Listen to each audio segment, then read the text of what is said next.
Hey everybody, Anthony aka Hawkhammer here with a quick tutorial for you on how to set up and print proxies for the Transformers TCG for all forms of in-person and webcam play. And when I say all forms, I do mean all forms. That includes tournaments. And for those of you who are coming from other games and are like, wait, proxies are allowed in tournaments? Not only do we allow them, but we encourage them if you need a specific card for something, because we know not everybody is going to want to go through the hassle of professionally printing cards. Not everybody can go through that hassle or has the money for it. Not everybody has the ability to find physical copies of the Wave 1 through 5 cards. So we allow proxies so as many people as possible can play this game. Now, in terms of getting your images for your proxies, there are two ways you can go about this. Either you can go to the Downloads tab here on Transformers.cards, which I'll link to specifically in the description, and you'll want to download the zip files. These will contain all the individual images, both sides of a card if it's applicable as well. On the left here, we have all the Wizards of the Coast sets, and on the right here, we have all the community releases. A couple maintenance notes, due to the fact that I am recording this in March of 2024. The most recent release was Wave 9A, the Shadow Emperor, but that is included with Wave 9 in the files at this moment in time. When you are watching this, that might be different, because I believe we are working on a way to separate that out for easy download.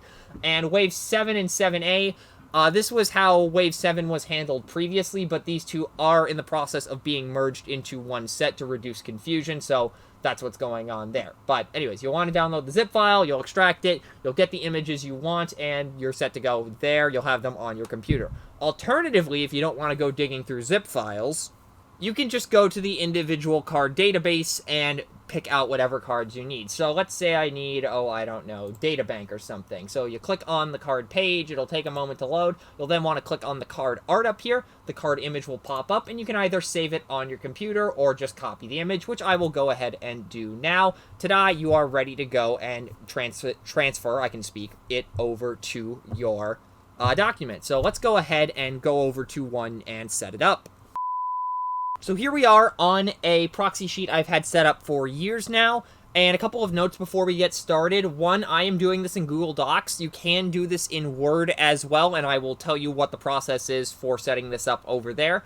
And second, I am doing this on an 8.5 by 11 sheet of paper, though this will also work for A4 paper if that is what you use instead. So let's go ahead and hop over to a blank document. Okay, so here we are in a blank document, and as you'll see, the margin is like way too far over, so you'll want to go to Page Setup, and you'll want to change all the margins to 0.25 inches, except for the bottom, which you want to change to 0.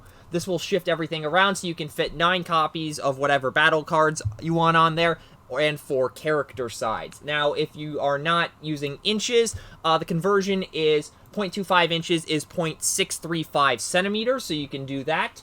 And if you're doing this in Word, instead of going to Page Setup in Google Docs, you'll want to go to Layout, Margins, Custom Margins, and then adjust the margins to the numbers we have stated here. Once you have done that, everything will shift over, and you can now go ahead and copy your images over and fit 9 cards on a sheet. Except for the fact that it's way too large when you initially import it. So you'll want to go to Image Options, Size and Rotation, and then change the width to 0.25. Important note, make sure you unlock the aspect ratio, otherwise you get some wonky results. And change the height to 3.5, and then you can fit 9 cards on a page. So that is how you do battle cards. For characters, the dimensions are a bit different, so I'll go ahead and show you that now. Okay, I've gone and grabbed myself a copy of Mirage here. As you can see, it's way too big. You'll want to set the size here to 3.5 on the width and 5 on the height. And ta-da, you have your character card sized properly. Be sure to get the bot mode, and then you can fit up to 2 characters per page, essentially. I'm just using 4 copies of Mirage to demonstrate here. For Word users, in terms of setting the image size, what you'll want to do is to go into the Picture Format tab, and then you'll enter the measurements that we have discussed here. For Titan-sized characters, I don't remember the exact dimensions. I will put them on screen now, and I will also determine off-camera if you can fit 2 of them if you rotate them to the side. I think that answer is no, but I could be wrong, and it's on screen now if I am wrong. Anyways, so that is how you set up a document for printing off proxies. Just print them off in color. Be sure they are in color, especially for battle cards. Otherwise, the icon's indication may be a bit of a problem.